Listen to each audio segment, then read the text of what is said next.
Hello everyone, welcome to class Gyan. अब आज हम बात करेंगे लॉजिकल रीजनिंग के बारे में, जो कि बहुत ही एक इम्पॉर्टेंट पार्ट है एप्टीट्यूड का, जितना कि क्वांटिटेटिव एप्टीट्यूड होता है। इससे पहले आप लोगों ने काफ़ी सारी मेरी वीडियोस क्वांटिटेटिव एप्टीट्यूड पे देखी होंगी, बट इसके साथ साथ ही एक और जो पार्ट है एप्टीट्यूड का वो है लॉजिकल रीजनिंग। तो लॉजिकल रीजनिंग क्या होती है और उसमें कितने इसके टाइप्स हैं, कैसे कैसे इस पे क्वेश्चन बन के आते हैं, कितने कंसेप्ट्स हैं, फॉर्मूलाज हैं, जो कुछ है उसके बारे में अपकमिंग वीडियोस में मैं आपसे बात करूंगा। काफ़ी लोग कमेंट बॉक्स में कह रहे थे कि आप क्वांटिटेटिव एप्टीट्यूड के साथ साथ लॉजिकल रीजनिंग पे भी हमें समझाएं, वो भी बताएं। तो मैं अब लॉजिकल रीजनिंग के साथ भी आ गया हूँ और ये आपको शुरू से एंड तक पूरा बताऊंगा। क्वेश्चंस भी होंगे और जो थोड़ी बहुत जितनी इसमें थ्योरी है वो भी बताऊंगा। तो मेरा आपके सजेशन है कि आप चैनल को सब्सक्राइब कर लें जितनी जल्द से जल्द हो सके, ताकि कोई भी वीडियो आने वाली आप मिस ना करें। और अपने सभी फ्रेंड्स जो किसी भी गवर्नमेंट एग्ज़ाम हो, कोई भी प्राइवेट एग्ज़ाम हो, या फिर कोई भी एक तरीके से प्लेसमेंट्स के लिए आप अप्लाई कर रहे हो, किसी भी आप ब्रांच में हो, फील्ड में हो, स्पेशलाइजेशन में हो, तो ये लॉजिकल रीजनिंग है और क्वांटिटेटिव एप्टीट्यूड है, दोनों ही मैं अब आपको कराऊंगा। साथ साथ दोनों की वीडियोस आती रहेगी। अगर आप 2024 के बैच के हैं, 2023 बैच के हैं, 2022 बैच के हैं, तो सभी कोई भी बैच करें, चाहे अभी भी अगर आपकी अगस्त में प्लेसमेंट्स चल रही हैं तो भी आप जितनी हो सके, आप अगर आप वीडियो भी आप देख लेंगे तो भी हो सकता है कि किसी एग्ज़ाम में आपका दिन भी अच्छा हो, आप अच्छे से स्कोर भी कर पाएँ। खैर, प्रैक्टिस बहुत अच्छी रखनी है, तो इन सभी बैचेस जो मैंने आपको बताए वो आज से ही अपनी प्रैक्टिस शुरू कर दें। तो खैर, इसमें इतना ही था मुझे बताने के लिए लॉजिकल रीजनिंग में कि क्यों मैं उस पर आया हूँ। अभी क्वांटिटेटिव एप्टीट्यूड पे भी साथ साथ वीडियोस आती रहेंगी, तो वो भी आप ज़रूर देखते रहें।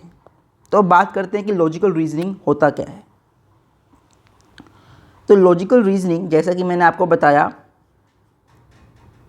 इसकी जो इम्पोर्टेंस है वो उतनी है जितनी क्वांटिटेटिव एप्टीट्यूड की है। Exactly same. कुछ का एग्ज़ाम्स में हो सकता है कि इसका जो प्रोपोर्शन है नंबर ऑफ क्वेश्चंस का वो थोड़ा कम हो, इसका ज़्यादा हो, या फिर इसका कम हो सकता है, ये डिफरेंट कर सकता है, बट दोनों ही उतने ही इंपॉर्टेंट है अगर हम ओवरऑल की बात करें। तो लॉजिकल रीजनिंग जो है वो एप्टीट्यूड क्वेश्चन कंसिस्ट करती है जो रिक्वायर करते हैं लॉजिकल लेवल ऑफ एनालिसिस। तो ये इंपॉर्टेंट है, जो आपको समझने की बात है कि logical level of analysis to arrive at the correct solution. मतलब आपको एक प्रॉब्लम है, उसकी आपको करेक्ट सोल्यूशन बतानी है लॉजिकली सोच के। तो एक बात यहाँ से जो क्लियर मैं आप कर देना चाहता हूँ वो ये है कि लॉजिकल रीजनिंग में जो थ्योरी है वो काफ़ी कम है। आपको लॉजिकली सोचना है और वो प्रैक्टिस से होगा। तो मैं आपको यही रिकमेंड करूँगा कि आप जहाँ भी, जैसे भी आपको क्वेश्चन मिले लॉजिकल रीजनिंग से रिलेटेड, किसी भी हो सकता है, कई बार उसकी अच्छी सोल्यूशन ना हो, बट आप खुद अपना दिमाग लगाएं, सिर्फ सोल्यूशन बेस पे ना जाएं।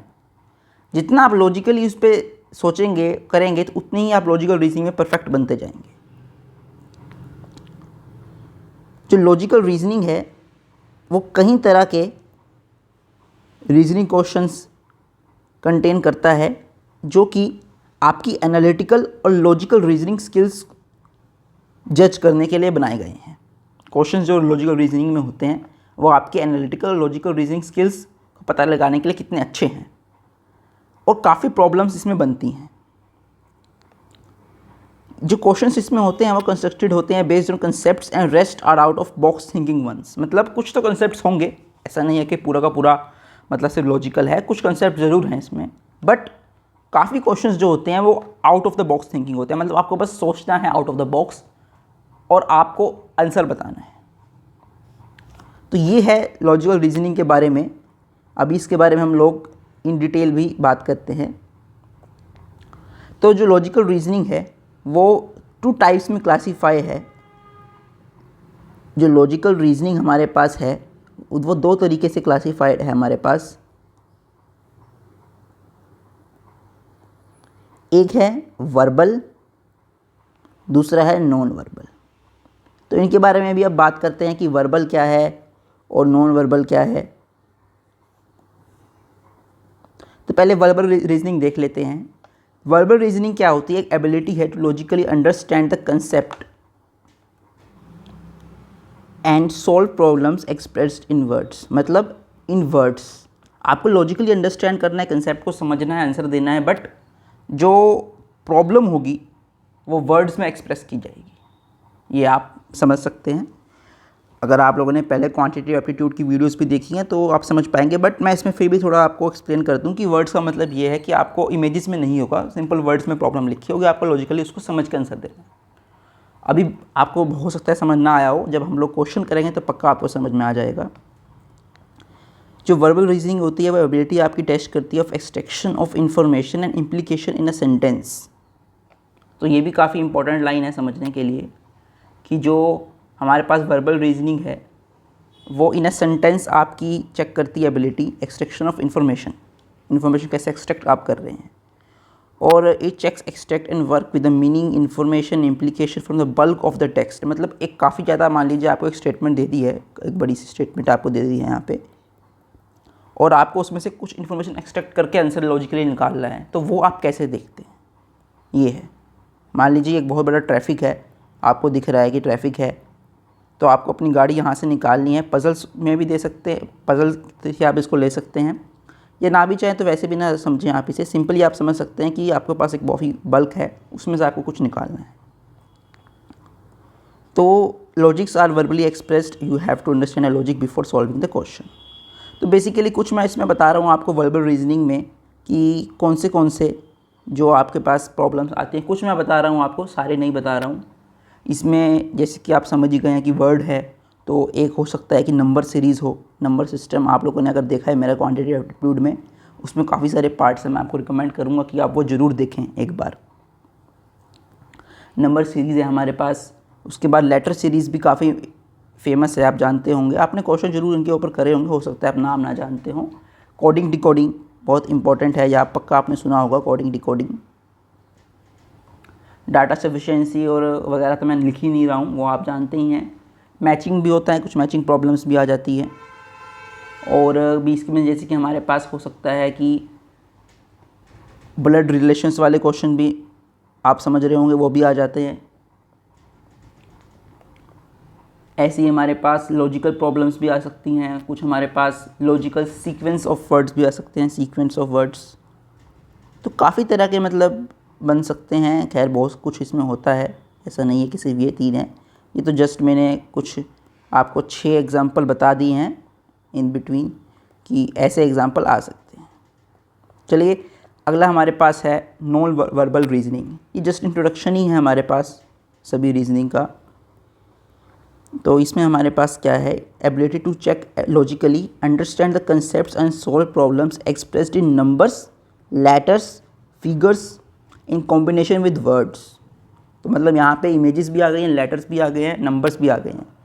Non verbal reasoning refers to the ability of candidate to understand logically work through concepts and problems expressed in form of images, diagrams etcetera.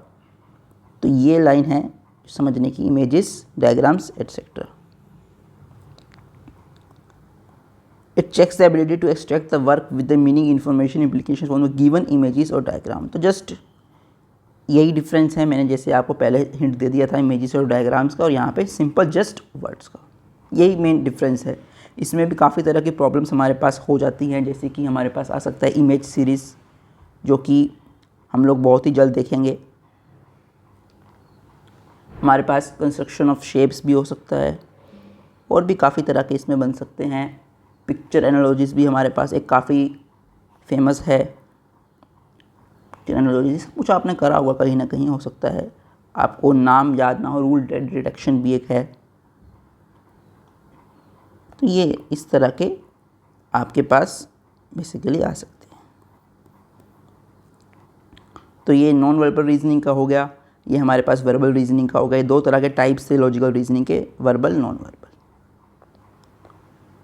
तो steps to solve logically reasoning based questions, कुछ steps मैं आपको बता रहा हूँ, important है, read करना है आपको और क्वेश्चन को, और अंडरस्टैंड करना है इन्फॉर्मेशन केयरफुली। जब भी आपके पास कभी भी लॉजिकल रीजनिंग से रिलेटेड कोई क्वेश्चन है, चाहे वर्बल हो चाहे नॉन वर्बल हो, दोनों के लिए बता रहा हूँ।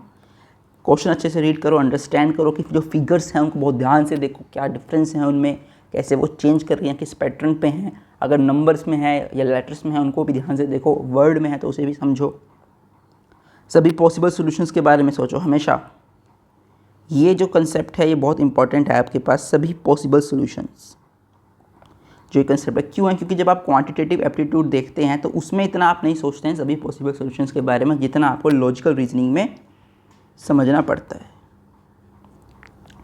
कंपेयर करिए, आज अपना जो आंसर है वो कंपेयर करें विद अदर पॉसिबिलिटीज़, जैसे कि इसी का ये आगे है, अदर पॉसिबिलिटीज से कंपेयर करें। एनालाइज क्रिटिकल लॉजिकल इन्फॉर्मेशन, कुछ क्रिटिकल जो लॉजिकल इन्फॉर्मेशन होती है उसे आप एनालाइज करें और सही लॉजिकल कंक्लूजन तक आप हमेशा आंसर में पहुँचें। तो मेन इसको अगर हम कंक्लूजन में देखें तो ये है, क्वेश्चन को अच्छे से रीड करना है, ये मत देखें कि आप बहुत जल्द सॉल्व कर लेंगे इसको। कई बार गलती लोग इसमें कर देते हैं, बहुत ज़्यादा इसमें गलतियाँ होती हैं लॉजिकल सॉल्यूशन में प्रैक्टिस के बावजूद भी, क्योंकि सिर्फ आप फास्ट करना चाहते हैं, सिर्फ इसीलिए। कारण क्या है कि क्वांटिटेटिव एप्टीट्यूड आपको प्रैक्टिस से जो होगा काफ़ी ज़्यादा आपको कहते हैं ना टाइम बचाएगा, बट लॉजिकल रीजनिंग में इतना नहीं होता है। आपको थोड़ा दिमाग रखिए, थोड़ा सोचिए आराम से, फिर आप आंसर दीजिए तो आपका कम से कम आंसर तो सही होगा। कई बार नेगेटिव मार्किंग होती है तो और ज़्यादा दिक्कत पड़ जाती है। तो एक बस मैं इंपॉर्टेंट नोट देना चाहता था कि जो हमारे पास एप्टीट्यूड होता है, एग्ज़ाम्स होते हैं, वो इनसेपरेबल पार्ट है जो कभी अलग नहीं हो सकते एंट्रेंस एग्ज़ाम्स में, various public sector and even private sector also. और जो एप्टीट्यूड एग्ज़ाम्स होते हैं वो दो तरीके से सेक्शन में होते हैं, तो क्वांटिटेटिव एप्टीट्यूड और लॉजिकल रीजनिंग। ये बात आपको हमेशा समझनी है कि दो तरीके से इसमें होता है questions, logical reasoning, quantitative aptitude. इसके ऊपर वीडियोस आ रही हैं तो वो भी वीडियोस आप देखते ज़रूर रहें। खैर इस वीडियो में सिर्फ इंट्रोडक्शन ही था लॉजिकल रीजनिंग के बारे में, लॉजिकल रीजनिंग क्या होती है, कैसे होती है। खैर मैं बस एक ही बात कहना चाहूँगा इस वीडियो के एंड में कि अगली वीडियो में हम लोग किसी भी टॉपिक पे जाएंगे, मोस्टली हम लोग बात करेंगे इमेज सीरीज़ के बारे में, क्योंकि काफ़ी ऐसा टॉपिक है जो कि हमेशा ही पूछा ही जाता है। तो मैं सोच रहा हूँ कि जिनका एग्ज़ाम जल्द से जल्द है तो उनके लिए पहले से पहले कवर हो जाए। तो इमेज सीरीज़ अगला टॉपिक होगा वीडियो में, जिसमें मैं नॉन वर्बल रीजनिंग के बारे में होगा इमेज सीरीज़। तो ये सिर्फ इंट्रोडक्शन था। मुझे लगता है कि आपको वीडियो ज़रूर पसंद आई होगी, और अगर आप हमारे वीडियोस को ऐसे ही देखते हैं तो अपने दोस्तों को इसे भी ये शेयर करें, और जिससे कि वो भी प्रैक्टिस कर पाए लॉजिकल रीजनिंग के बारे में। इस वीडियो में इतना ही। वीडियो को हमेशा अंत तक देखें। मिलते हैं अगली वीडियो में। Thank you.